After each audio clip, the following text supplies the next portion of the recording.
नमस्कार। आज मैं डॉक्टर मंजू गुप्ता एक बार फिर एक नए विषय के साथ अपने विद्यार्थियों से जुड़ रही हूँ।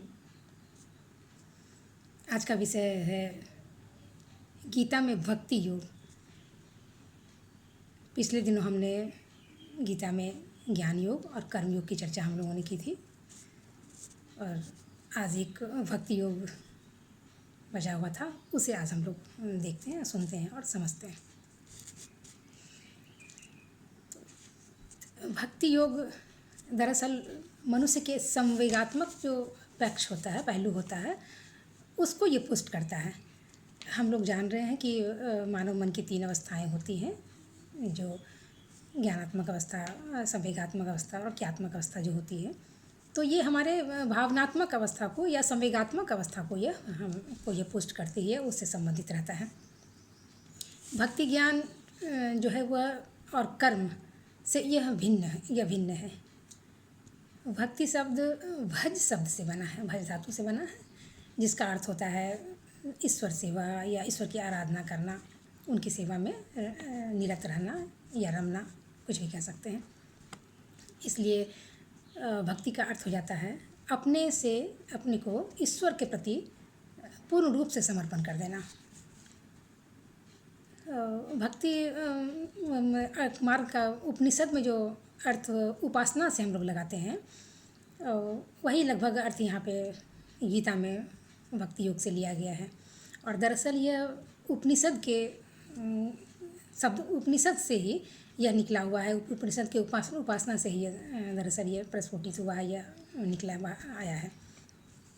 भक्ति मार्ग का पालन करने में साधक को ईश्वर की अनुभूति स्वतः होने लगती है, स्वयं होने लगती है। भक्ति मार्ग प्रत्येक व्यक्ति के लिए खुला हुआ है, जबकि ज्ञान जो है, ज्ञान मार्ग का पालन हर एक व्यक्ति नहीं कर सकता है, कोई ज्ञानी या कोई विद्वान ही कर सकता है। और कर्मयोग का पालन वैसे व्यक्ति कर सकते हैं पूरी तरह से जो धनवान है या जिनके पास कोई धन का अभाव नहीं है। वो अपने कर्म के द्वारा, अपनी क्रिया के द्वारा किसी भी ईश्वर तक आराधना तक करके वो ईश्वर की को मार्ग तक पहुंच सकते हैं, ईश्वर तक पहुंच सकते हैं। परंतु भक्ति मार्ग एक ऐसा मार्ग है जो ज्ञान मार्ग और कर्मयोग मार्ग से बिल्कुल अनूठा है, क्योंकि इसमें अमीर गरीब और ऊंच नीच, छोटे बड़े या मूर्ख, इन सबों के लिए यह इसका दरवाज़ा खुला हुआ है। और भक्ति मार्ग की जो ये विशिष्टता है, और यही विशिष्टता उसे इन दोनों से, ज्ञान मार्ग और कर्म मार्ग से अलग करती है। भक्ति के लिए ईश्वर में लेकिन व्यक्तित्व पूर्ण ईश्वर को मानना आवश्यक हो जाता है, क्योंकि जब निर्गुण और निराकार ईश्वर को जब हम मानेंगे तो वो हमारी पुकार को सुनने में ऐसा लगता है कि असमर्थ रहते हैं। तो एक व्यक्तित्ववान ईश्वर को हमें यह मानना पड़ेगा और फिर उसकी आराधना में, उसके लीन हमें होना पड़ेगा। तो गीता में जो है वो ईश्वर को प्रेम के रूप में चित्रित किया गया है, और यह कहा गया है कि जो ईश्वर के प्रति प्रेम, आत्मसमर्पण और पूरी भक्ति रखता है, उसे ईश्वर बहुत प्यार देते हैं और उस पर अब उनकी कृपा तुरंत ही बरसती है।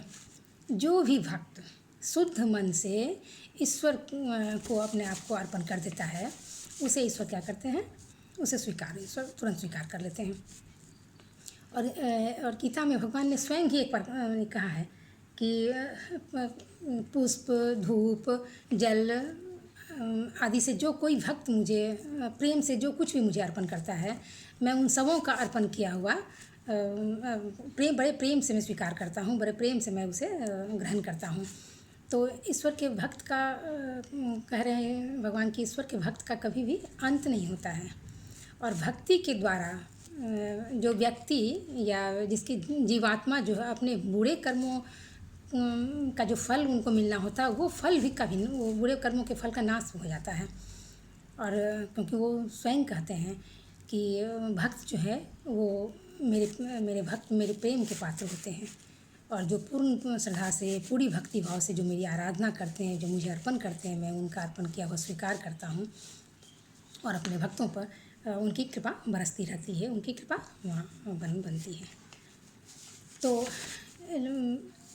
मतलब इस प्रकार हम देखते हैं कि भक्त का जो बहुत विशिष्ट स्थान यहाँ दिया गया है। भक्त पूरे मनोभाव से, पूरे अपने अंतर्मन से, अपने आप को पूर्ण समर्पण के साथ जब ईश्वर की शरण में जाता है तो ईश्वर उन्हें तुरंत स्वीकार करते हैं, उसकी पूजा को खुश होते हैं और उसे अपनी शरण में लेते हैं। लेकिन भक्त के जो भक्ति के मार्ग पर चलने के लिए, भक्ति विकार पर चलने के लिए भक्त में कुछ गुणों का होना बहुत आवश्यक है। जैसे उन्हें उसको सरल स्वभाव होना चाहिए, उसमें नम्रता का होना बहुत ज़रूरी है और प्रेम भाव तो होना ही चाहिए। तो और उसे यह समझना पड़ेगा कि यह ईश्वर के समक्ष वह कुछ भी नहीं है, बस एक याचक की भांति एक प्रेम से ईश्वर को अनुनय विनय के साथ हम उन्हें मनाएं और पूरे उनकी भक्ति में रम जाएं, क्योंकि मैं जो हूँ बहुत तुच्छ मानव हूँ और ईश्वर के सामने मैं कुछ भी नहीं हूँ। इस तरह की भक्ति या इस तरह का भाव उनके मन में होना चाहिए। और भक्ति का जो स्वरूप है, उस स्वरूप का विवेचन व स्पष्ट शब्दों में किया नहीं जा सकता है, क्योंकि बड़े अच्छे उदाहरण से वहाँ बताया गया है कि जिस प्रकार एक गूंगा व्यक्ति किसी मिठास को या किसी स्वाद का वर्णन वो कर नहीं सकता है, तो उसी प्रकार भक्त भी जो है वो भक्ति की व्याख्या अपने शब्दों में वो नहीं कर सकता है। और लेकिन गीता के जो भक्त होते हैं, भक्त के बारे में उसके 4 प्रकार बताए गए हैं कि हमारे भक्त के कितने प्रकार के रूप होते हैं। तो उन्होंने भक्त को 4 प्रकार का मूल रूप से माना है कि 4 प्रकार के भक्त हमें भजते हैं और हमारी शरण में आते हैं, और जिसमें चतुर्विद्या भजन्ते मां जना, मतलब 4 प्रकार के जो भक्त होते हैं वो मुझे भजते हैं। तो पहला जो होता है उनका पहले भक्त का प्रकार बताते हुए कहते हैं कि पहले प्रकार का जो भक्त होता है उसे हम आर्त कहते हैं, आर्त भक्त के नाम से। और यह आर्त भक्त जो होता है वो क्या होता है, अपने किसी रोग में वो मतलब कि फंस गया हो या शारीरिक दुर्बलता उसमें हो, तो इन सबों के क्षय के लिए, इन सबों के नाश के लिए वो हमारी भक्ति भाव करता है, पूजा करता है। तो इस प्रकार का जो भक्त होता है उसे हम आर्त भक्त कहते हैं। ये पहला प्रकार का भक्त है। फिर दूसरे प्रकार का जो भक्त होता है उसे जिज्ञासु कहा जाता है। जिज्ञासु भक्त वह होता है जो ज्ञान प्राप्त करने की लालसा से हमारी शरण में आता है, तो यह जिज्ञासु भक्त कहलाता है। जो कुछ जानना चाहता है वह, इस तरह हमारा भक्त जो है वो जिज्ञासु भक्त होता है। और फिर तीसरा भक्त जो होता है उसे अयार्थी कहा जाता है, यानी यह भक्त उस प्रकार का भक्त है जो सांसारिक पदार्थों की चाह रखता हो या सांसारिक पदार्थों को हासिल करना चाह रहा हो, और वो चाहता हो कि हम संपन्न हो जाए, सांसारिक पदार्थ जितने भी हैं वो उसकी हमें वो मिले। तो इस तरह का जो भक्त होता है, इस तरह की मन में विचार लिए हुए जो भक्त हमारी शरण में आता है, उस भक्त को अयार्थी कहा जाता है। और जो चौथा प्रकार का जो भक्त होता है, उस चौथे प्रकार के भक्त को ज्ञानी कहा जाता है, क्योंकि ज्ञानी उस भक्त को कहा जाता है जो परमेश्वर का ज्ञान प्राप्त कर कृतार्थ हो जाता है। मतलब ज्ञानी भक्त निष्काम बुद्धि भाव से अपनी भक्ति करते रहते हैं, जबकि जो अन्य 3 प्रकार के जो हमारे भक्त हुए, आर्त, जिज्ञासु और अयार्थी, ये जो 3 प्रकार के भक्त होते हैं वो अपने अपने एक भाव को मन में लिए हुए जिस तरह की वो पूजा अर्चना करते हैं और उसे पूरा करने के लिए ईश्वर से प्रार्थना करते हैं। लेकिन जो ज्ञानी होता है वह ज्ञानी भक्त वैसा होता है जो परमेश्वर को का ज्ञान प्राप्त करके वो कृतार्थ हो जाता है, और वो ज्ञानी भक्त बुद्धि से, अपनी बुद्धि और विवेक के साथ वो भक्ति भाव करते हैं।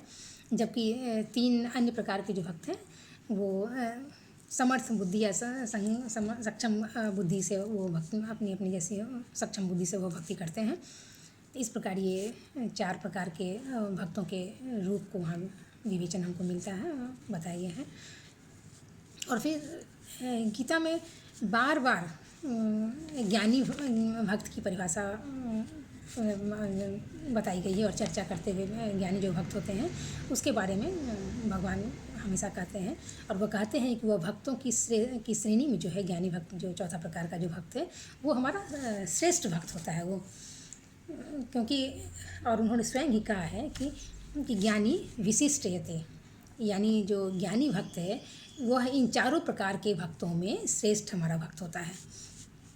और उसके आगे फिर वो कहते हैं कि ज्ञानी नाह अहम अत्यर्थम प्रिय, यानी जो ज्ञानी भक्त होता है उसे मैं अत्यंत प्रिय हूँ। और उसके आगे फिर कहते हैं च स मन प्रिय, और वह जो हमारा भक्त है वह मुझे भी बहुत प्रिय है। यह ऐसा गीता में उद्धृत है, उल्लेख है। तो इसे हम देखते हैं कि गीता में ज्ञान और भक्ति में जो निकटता का संबंध हमको दिखाया गया है और हमको देखने को भी मिलता है। भक्ति और ज्ञान में निकटता का संबंध नज़र आता है, क्योंकि ज्ञानी जो हमारा भक्त हो गया वह निष्काम बुद्धि से या बुद्धि प्राप्त करके वो ईश्वर की भक्ति में लीन रहते हैं। तो इन चारों प्रकार के हमारे जो भक्त हैं, उन चारों प्रकार के भक्तों में ज्ञानी भक्त जो होते हैं उसे श्रेष्ठ चूँकि माना गया है, इसीलिए ये ऐसा प्रतीत होता है कि यहाँ ज्ञान हमारा ज्ञानी भक्त यानी ज्ञान और भक्ति जो दो प्रकार के जो योग ये हैं, उसमें आपस में हमें निकटता का संबंध नज़र आता है। कि ये इस तरह के विवेचन को देखने से ये ऐसा लगता है कि ज्ञानी को जो उन्होंने श्रेष्ठ माना है। तो यहाँ दिखाया है कि यहाँ ज्ञान में ही भक्ति को लगता है जिसे गुथा हुआ है, ज्ञान में ही भक्ति को गूँथ दिया गया हो, इस तरह का वहाँ प्रतीत होता है। और जिसका फल यह होता है कि यहाँ ज्ञान और भक्ति में जो परस्पर बिल्कुल विरोध नहीं दिखाई देता है, जैसे लगता है कि दोनों पास पास हों और निकट ही हों। तो क्योंकि परमेश्वर के ज्ञान के साथ ही प्रेम रस की अनुभूति होने लगती है।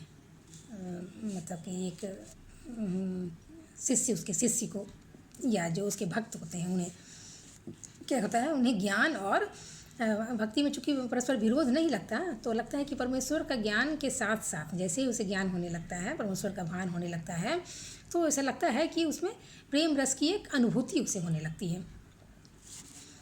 तो इसलिए दोनों में हम देखते हैं कि थोड़ा निकटता का संबंध प्रतीत होता है ज्ञान भक्ति में, और ज्ञान मार्ग से जो आगे बढ़ता है भक्त, ज्ञानी भक्त, और ये और एक साधारण भक्त में, दोनों में ज्ञानी और भक्त में एक काफ़ी निकटता का संबंध है।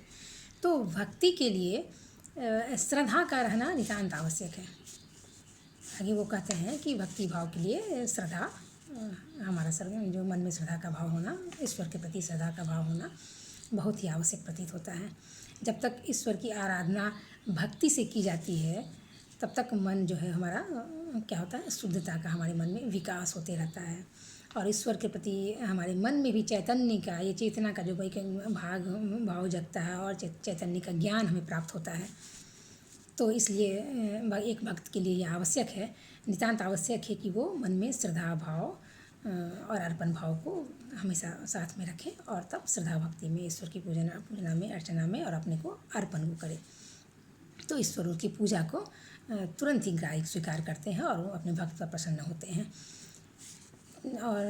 और जब ये अवस्था आ जाती है तो भक्ति में प्रेम और जो प्रेमी होता है उसमें का जो भेद हो जाता है, उस दोनों के बीच का भेद मिट जाता है।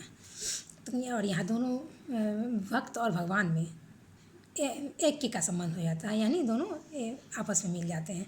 कहता है कि दोनों में दो का भाव, बिल्कुल द्वैत भाव जो होता है वो द्वैत भाव मिट जाता है, भक्त ही स्वयं भगवान का हो जाता है।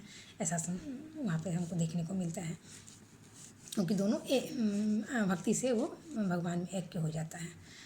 तो भक्ति से ज्ञान की प्राप्ति भी हो जाती है, और जब भक्त का जो प्रकाश होता है वो तीव्र हो जाता है, भक्ति का जो पूजा का रचना में अपने को आपने इतना रमा दिया है, इतना अपने को असीम प्रेम के साथ आपने अर्पण कर दिया है, तो कहता है कि वो जब एक भक्त के अंदर एक प्रकाश जैसा पुंज जो होता है वो काफ़ी तीव्र मात्रा में तीव्र होता है, और तब ईश्वर को भक्त को ज्ञान का प्रकाश ईश्वर देते हैं, और इस प्रकार भक्ति से जो है वो एक भक्त को पूर्णता की प्राप्ति हो जाती है।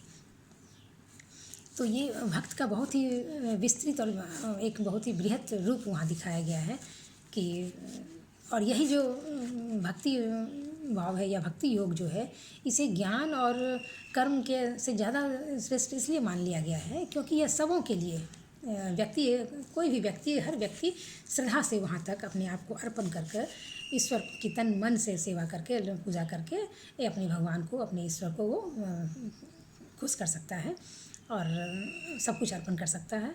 और मन से, तन से वो जो भी अर्पण करता है वो ईश्वर उसकी अर्चना को, पूजा को सहर्ष स्वीकार करते हैं। तो भक्त का ही बहुत ही बड़ा स्थान दिखाया गया है कि भक्ति और भक्ति योग का काफ़ी महत्व इसमें है। और तिलक महोदय जो उन्होंने किताब लिखी है गीता रहस्य, जो उन्होंने लिखा हुआ है, और उसमें तिलक महोदय कहते भी हैं भक्ति योग के बारे में या भक्ति योगी के बारे में कि गीता में जो मधुरता और प्रेम का रस जो भरा हुआ है, जो हमें देखने को, पढ़ने को मिलता है, वह सब उसमें प्रतिपादित वो भक्ति मार्ग का ही वो परिणाम है। और ये चूँकि भक्ति भाव का इतना ज़्यादा अहम स्थान है, ईश्वर के प्रति एक भक्त का लीन हो जाना, अपने आप को अर्पण कर देना, सब कुछ उन पर अर्पण करना, और इतना इस तरह लीन होना कि जो द्वैत का भाव होता है वह द्वैत का भाव मिट जाता है, एक भक्त ही भगवान का रूप हो जाता है। तो हमारे अंदर जो जीवात्मा जो बसती है, जो कृष्ण हमेशा कहते हैं कि आपके अंदर जो भी है सब मेरा ही एक अंश विद्यमान है, तो वो उसे उस चीज़ की उसकी समझ आने लगती है और जीवात्मा को भी मतलब परमात्मा के समान लगने लगता है, उसे परमात्मा की अनुभूति होने लगती है। तो तिलक महोदय ने बहुत अच्छी बात कह दी कि गीता में जो मधुरता और प्रेम का जो रस है, वह गीता के अंदर जो भक्ति मार्ग की वजह से ही है, भक्ति मार्ग का ही वो परिणाम हमें देखने को मिलता है। तो ये है भक्ति की पराकाष्ठा और भक्त का एक स्वरूप और भक्ति मार्ग की चर्चा गीता दर्शन में इसी रूप में वहाँ पे की गई है। और ये एक भक्ति मार्ग का हमने एक संक्षिप्त विवेचन, और भक्ति मार्ग को पढ़ने के बाद आशा है कि आपने जो ज्ञान मार्ग और कर्म मार्ग, जो कर्मयोगी और ज्ञान योगी के बारे में जो पढ़ा, तो भक्ति योगी कैसा होता है, उसके किस तरह होना चाहिए और कितने उसके के रूप कितने प्रकार होते हैं, और इन सब बातों की इसमें हमने विवेचना की। तो निश्चित रूप से आपने तीनों मार्गों को, ज्ञान मार्ग, ज्ञान योग, कर्म योग और भक्ति योग को आपने अच्छे से समझा होगा। मूल रूप से इसमें यही सी बातें थी, और अगली क्लास में फिर एक नए विषय के साथ आपके समक्ष मैं फिर प्रस्तुत होंगी। तब तक के लिए शुक्रिया, धन्यवाद।